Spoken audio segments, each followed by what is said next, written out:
Assalamualaikum dan selamat petang. Kembali kita, saya Syami Gama atau Syami Syamsuddin, nama betul lah Saya Uzair Fazli ataupun Jet.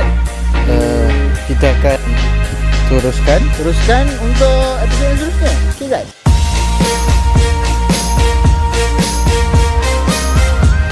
Ya. Apa khabar Jet? Kita dah sentuh baru-baru ni tentang jawablah khabar dulu. Oh okey sihat dah. Oh sihat. Oh hang betul laju. Mentang-mentang episod dah jalan, dia jalan. Okey. Saya baru-baru ni kita dah sembang pasal pengalaman kita, macam mana kita duduk intern. Lepas tu kita kupas dan episod yang baru ni adalah episod yang pertama kali kita buat selepas dah berehat lama. Dan kita semestinya akan menyentuh berkenaan PRN, pasca PRN. Kita dah sentuh dah. Dah gaduh lah tu. This time kita nak kupas satu isu yang kita akan sentuh dua topik. Pertamanya melibatkan penjawat awam, since we are in the government sectors. So kita boleh bagi perspektif. Ya, kita boleh bagi perspektif tersebut. Yang keduanya adalah berkenaan Merdeka lah.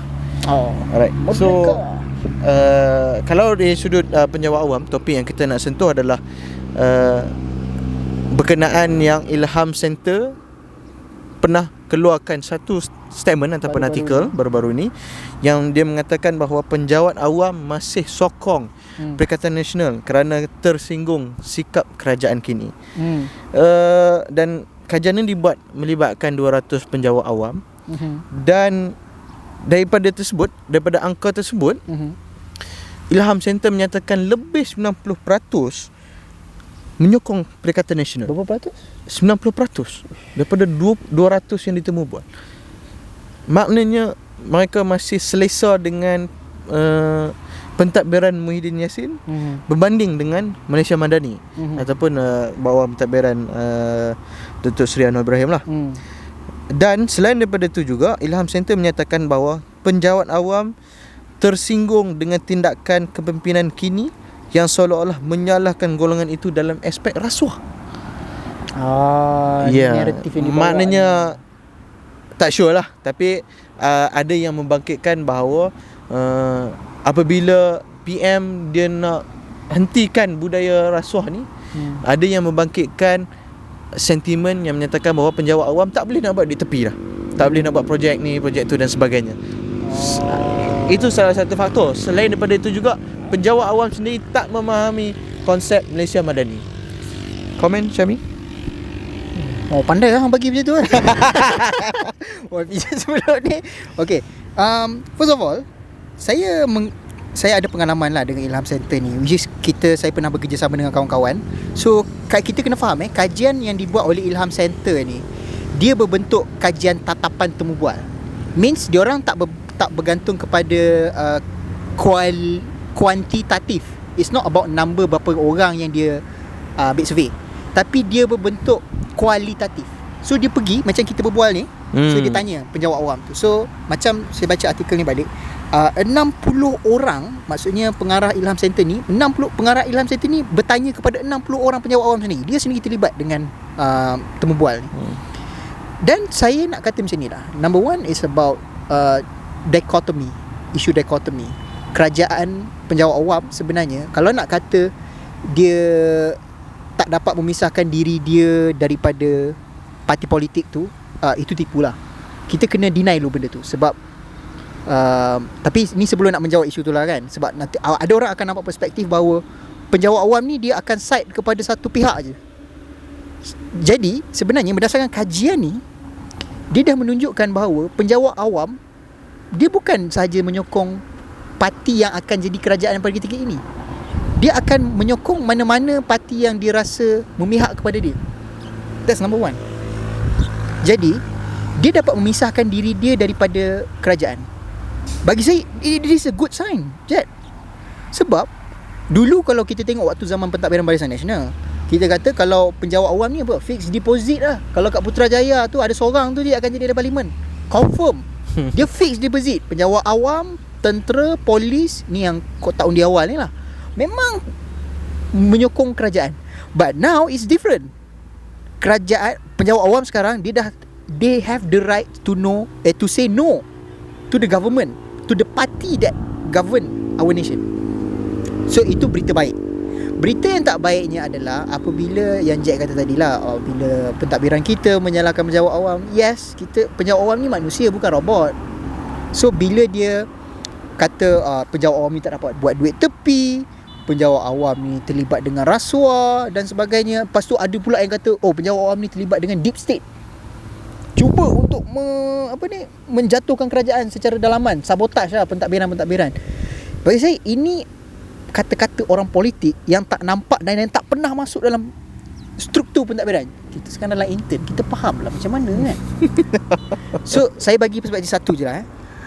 Saya bekerja dengan parlimen dan saya tengok sendiri bagaimana penjawat dia dalam parlimen ni penjawat awam juga, government servant. PTD ada, government servant biasa ada.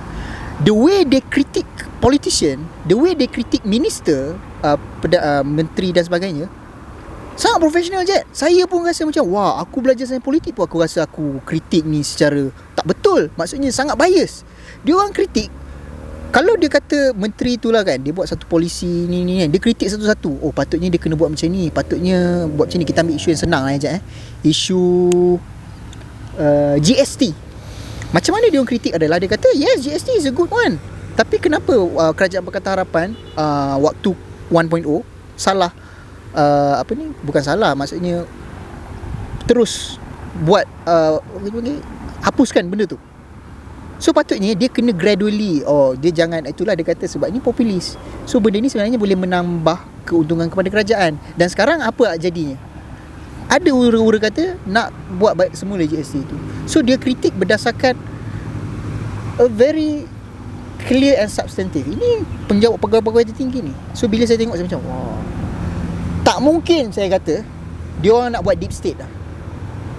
Tak mungkin. Because their loyalty is to nation. Their loyalty adalah untuk buat dasar yang dibuat. Kerja politician menteri ni dibuat dasar.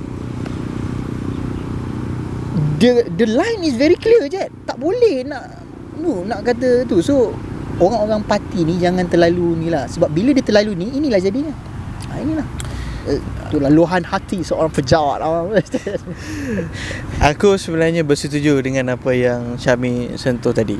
Kerana begitu juga aku sendiri menyaksikan, menjadi saksi hidup melihatkan macam mana profesionalnya penjawat awam, yang mana mereka boleh membedakan antara pengaruh politik atau ideologi politik dengan kerja mereka lah, kerja mereka lah kan.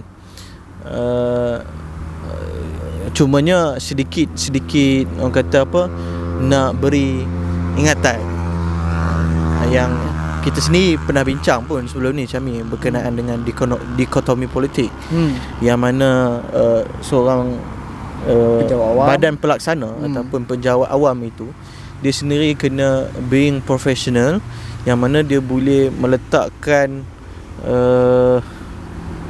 satu titik perpisahan di antara pengaruh politik dan juga kerja dia. Betul. Untuk dia memastikan segala dasar dan polisi yang direncana oleh kerajaan yang government of the day tu boleh buat, dan memastikan polisi itu terlaksana lah. Itu yang kita harapkan. Sebab memang kita faham lah sentimen, kalau especially daripada penyokong-penyokong PH sendiri, dia akan sentiasa bercakap penjawat awam boikot kerajaan, penjawat awam itu ini ada deep state, ada dan sebagainya. Oleh kerana mereka tak memahami secara penuh untuk melihat apa yang berlaku sebenarnya di peringkat pentadbiran tu. So cik rasa dewasa mat cakap penjawat awam. So tak nafikan sebenarnya memang ada yang tak profesional, yang sampai macam baru ni lah kita tengok kan, masjid yang Imam Masjid Putra tu. Tapi tak bermakna itu semua. Kita tak boleh pukul rata. Kita juga perlu berlaku adil dengan semua penjawat awam. Dan I think most of them are being professional dalam kerja mereka. Kan? So tapi apa yang menariknya dan positifnya, kita dapat mengangkat tahap demokrasi lah. Ya, kan? clear, very clear. Very clear. Kita dapat meningkatkan tahap demokrasi. Dan sebenarnya itu berbalik kepada orang politik sendiri, macam mana dia nak menangkan hati penjawat awam. Kan? Dia macam kita anggap kerajaan tu adalah company. Buatlah sehabis baik untuk jaga macam mana kebajikan pekerja dia lah. Kan? Untuk memastikan bahawa dia ni, selain daripada isu-isu nasional tu semestinya akan menjadi salah satu faktor yang akan mempengaruhi sokongan politik, terutamanya dalam kalangan penjawat awam. Selain daripada itu, kerajaan juga harus memastikan bahawa penjawat awam dijaga dengan elok lah. Kan? Dijaga dengan elok dan boleh deliver kepada negara. Saya setuju Jeb cakap tentang penyokong PH tadi, penyokong kerajaan lah kan. Penyokong, kita cakap tentang PH sebab kita tahu UMNO sendiri dia faham bagaimana bila dia dah jadi kerajaan, how to handle things, how to handle penjawat awam ni. Tapi sebagai orang PH, kita sering akan kata kalau benda sesuatu komunikasi tu tak terjadi, sesuatu dasar tu tak terlaksana, itu adalah salah penjawat awam. Kita terus menyalahkan daripada kita buat forensik audit kepada apa yang kita salah. Dan bila kita cakap ini salah penjawat awam, itu yang termulukakan tu. Itu yang saya rasa kita kena tengok juga zaman Najib dulu. Kita kena cakap zaman Najib Razak, macam mana waktu tu penjawat awam 100% menyokong. Kenapa waktu tu kita kata the government servant adalah fixed deposit kepada kerajaan? Sebab waktu tu bila kerajaan buat polisi di dalam kerajaan tau, maksudnya di peringkat eksekutif, dia penjawat awam tu rasa. Ini yang kita nak masuk, yang tadi Jack kata kenapa penjawat awam tak faham apa Madani tu. Dulu penjawat awam faham satu Malaysia. Rakyat satu Malaysia, rakyat didahulukan, pencapaian diutamakan. They know it's very clear. Maksudnya rakyat, kita serve penjawat awam ni kepada rakyat, tetapi in the end kita punya mission tu memang perlu diutamakan. Tapi Madani is what? Kan nak kena baca buku satu Madani kan? Kita tak ada masa. Penjawat awam bukan tak boleh baca, boleh, but we don't have time untuk okay, ni kritik. It backs to the communication lah. Back to communication lah. Macam kita dua berada di dalam sekolah politik yang Anwar Ibrahim buat. Kita faham bagaimana konteks intelektual Anwar ini dia nak cuba buat. Maksudnya dia nak kena sampaikan, kau kena memahami daripada konteks sejarah dia apa. But government servant, they don't have time for this. You have to put it clear secara polisi, secara kita kata apa, guideline dia tu. Madani ni is 1, 2, 3, 4 ni. Apa yang kita nak? Ni. Dulu ada zaman Najib ETP, Economic Transformation Program, GTP, Government Transformation Program. So dalam GTP dia buat apa? Dia buat UTC, RTC, and then government servant kena serve kepada situ. They know, very clear. But now Madani tu apa? Madani tu apa? We need someone to simplify Malaysia Madani lah. Even sekarang government servant, saya rasa dia bukan saja dia attach dengan zaman Muhyiddin. Sebab zaman Muhyiddin tu dia tahu, yalah, tak clear juga pun zaman Muhyiddin tu. Saya pun tak faham juga kenapa kan. Tapi at least kita kena tunjukkan kalau betul lah alasan dia sebab kerajaan penjawat awam tak faham Madani tu apa, then it's a very disturbing apa kita kata findings lah. Kan kena buat something lah. Kena, betul. Hang sebagai orang yang duduk dalam PMO kena buat something lah. Damn. Aku tak macam lah aku boleh buat apa. Boleh. You can do something lah. Setitik yang kita, usaha yang kita buat tu akan mengubah. Tapi Syami, dalam sepanjang aku duduk dan aku bersembang dengan penjawat awam sendiri, dia orang sendiri sembang dengan kita, macam mana dia nak bantu untuk dia nak deliver Malaysia Madani tu. Dia orang betul kan, dia nampak kan. Dia some of them yang faham, dia nampak dia nak tolong, dia nak deliver to the nation untuk bangunkan Malaysia Madani tu. Betul. Tapi it is what it is lah. It is what it is lah. Maksudnya mereka dipandang begitu kan. So pandangan aku untuk penyokong-penyokong politik, parti politik, certain parti politik, terutamanya penyokong PH, jangan terlalu cepat untuk kita nak menyalahkan satu-satu pihak. Sekiranya kita gagal nak mencapai membina satu naratif dan sebagainya. Penyokong PH ni terlalu dahsyat lah saya. Jangan salah PH saja. Jangan. Kali ni kita kena salahkan PH. Yalah. Because penyokong UMNO, they know how to control their self. Ya. So janganlah semua benda kita nak agresif. Sometimes kalau kita minta orang untuk baca apa yang kita buat, tulis, video dan sebagainya, kita pun juga kena baca isi hati orang lain, terutamanya penjawat awam. Siapa yang tak terasa kalau hang ni ikhlas untuk nak bangunkan kau ni, kenapa hang dituduh untuk bias kepada satu pihak? Macam mana penjawat awam tak boykot? Saya bagi analogi yang kita nak close kan. Last untuk analogi ni untuk wrap up macam ni wrap up isu pertama. Hang nak jual produk. Contoh saya nak jual produk kat Jet. Jet ni penjawat awam lah kan. Okey, saya ni kerajaan. Saya nak jual satu bedak. Lepas tu Jet tak nak beli. Jet kata saya tak berminat lah dengan produk. So number one, maybe how saya sell produk tu tak betul kan. Lepas tu bila Jet tak beli produk saya pun cakap, ini sebab dia nak support ni lah produk luar negara, Malaysia produk ni tak ni. Faham tak macam mana kerajaan nak jual benda tu? Instead of dia melihat kesalahan macam mana dia jual produk, dia menyalahkan orang tu sebab tak beli produk dia. That's how government is doing now. How politician dalam kerajaan buat dan penyokong-penyokong dia.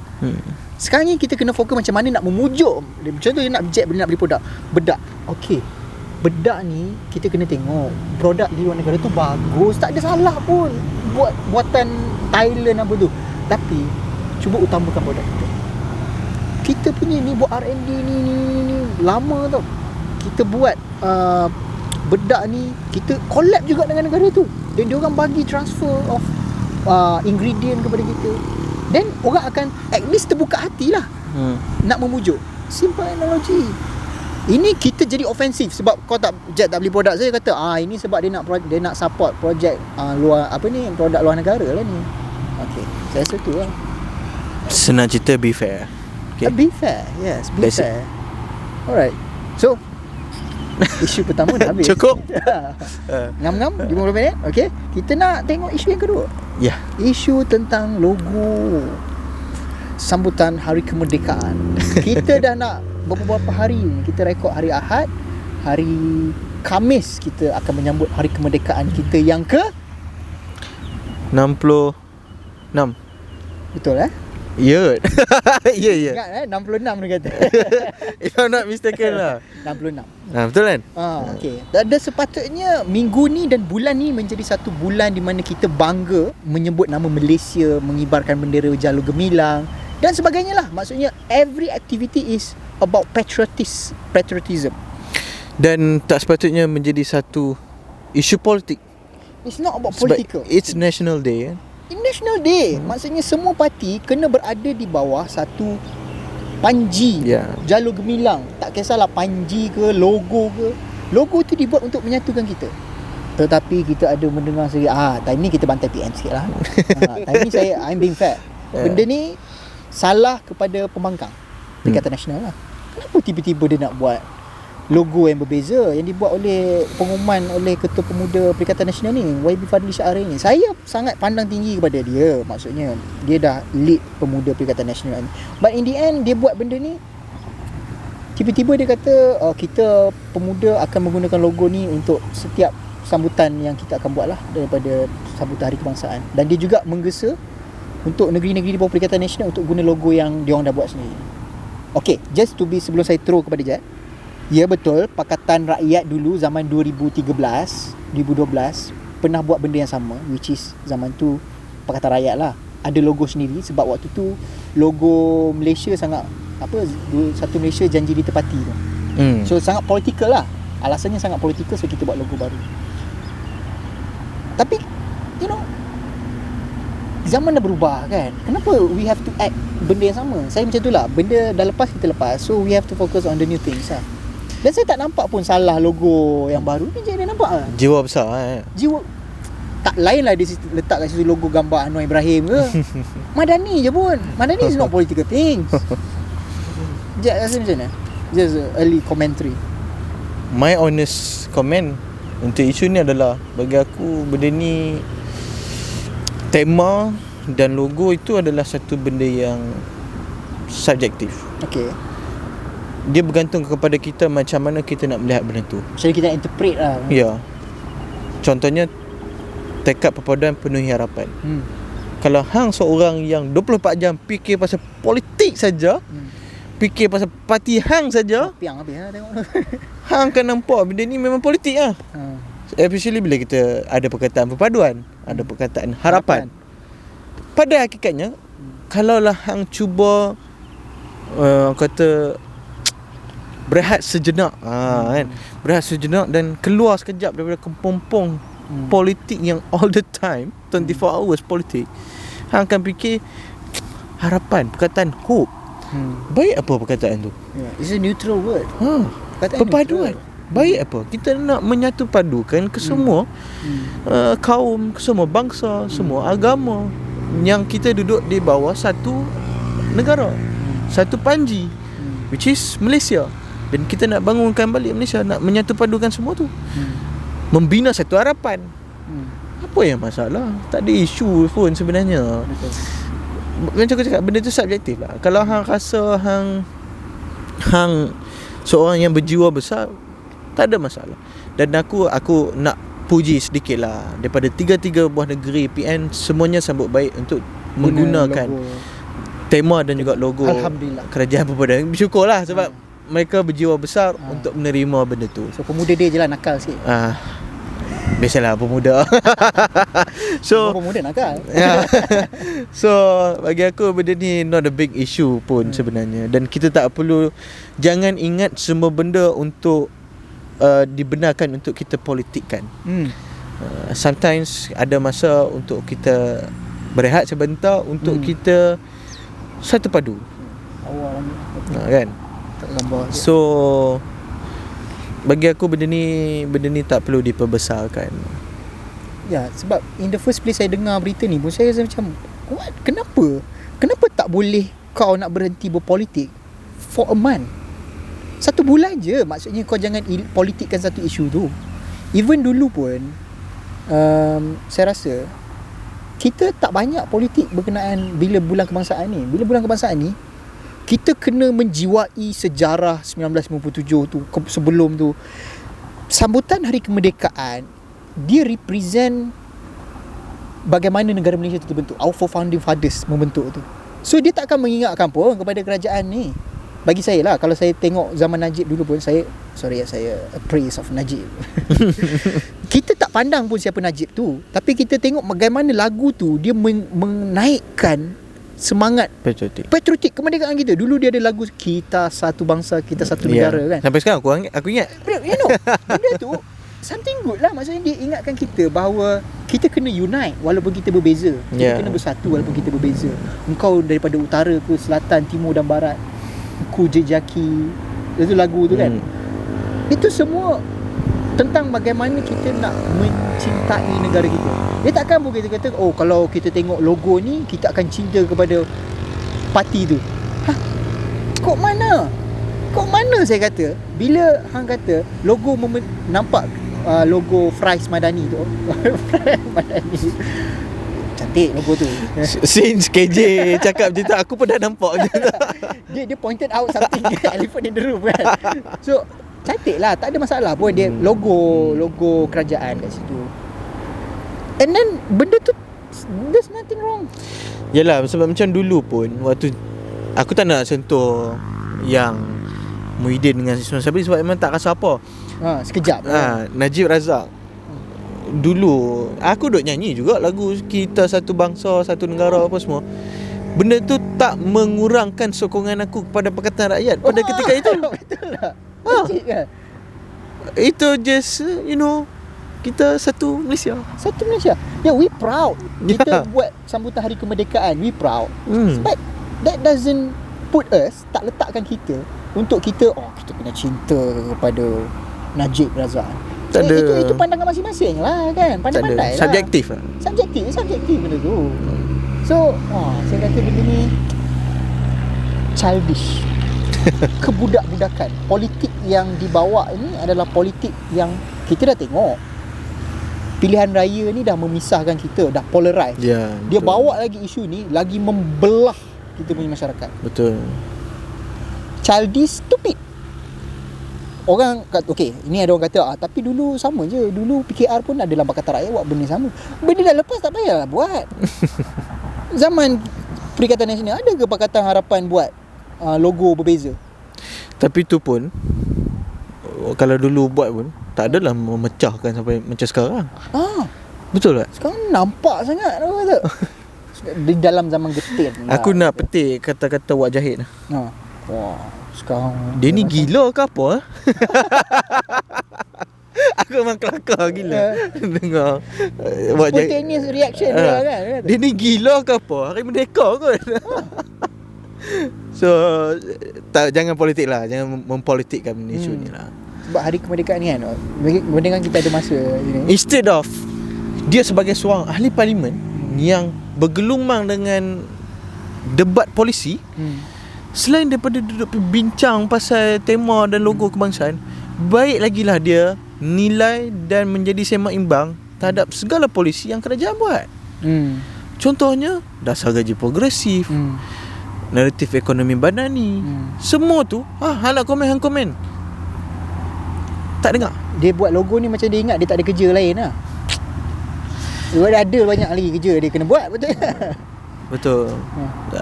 Aku being rational lah. Tak payahlah nak memecahkan orang macam ni. Bukan pakai baju PH ni. Sebagai rakyat Kita Malaysia, pakai rakyat Malaysia punya baju. rakyat Malaysia, because ni merdeka. Ketepikanlah. For 1 month only, man. Tak boleh. At least for one day. At least for 1 day. Ya. Now saya tak boleh brain lah. Bila saya dengar tu, saya tengok balik, ni betul ke ni? Betul. So saya rasa itu episod kali ni kan. Kita nak bagi ucapan merdeka sikit. Ya. Selamat menyambut hari kemerdekaan kepada rakyat Malaysia, terutama kepada anak muda. Anak muda jangan malas untuk menggali sejarah. Negara Malaysia ni banyak sejarah yang tu. Jangan je tengok mainstream sejarah. You guys kena belajar sejarah daripada kiri, kanan. Because bukan korang rasa, dia takkan melunturkan semangat patriotisme korang. Dia akan lagi tinggikan semangat kecintaan kepada negara Malaysia. Ya. So selamat Hari Merdeka. Jangan lupa saya akan pergi sambutan kemerdekaan di Putrajaya, dekat dengan rumah. So kita jumpa di sana kalau ada nanti. Dan Malang Abang Kemerdekaan pun ada juga sambutan di KL. Ya. Selamat menyambut kemerdekaan. Selamat. Jumpa lagi di next episode Jom Sembang. Bye.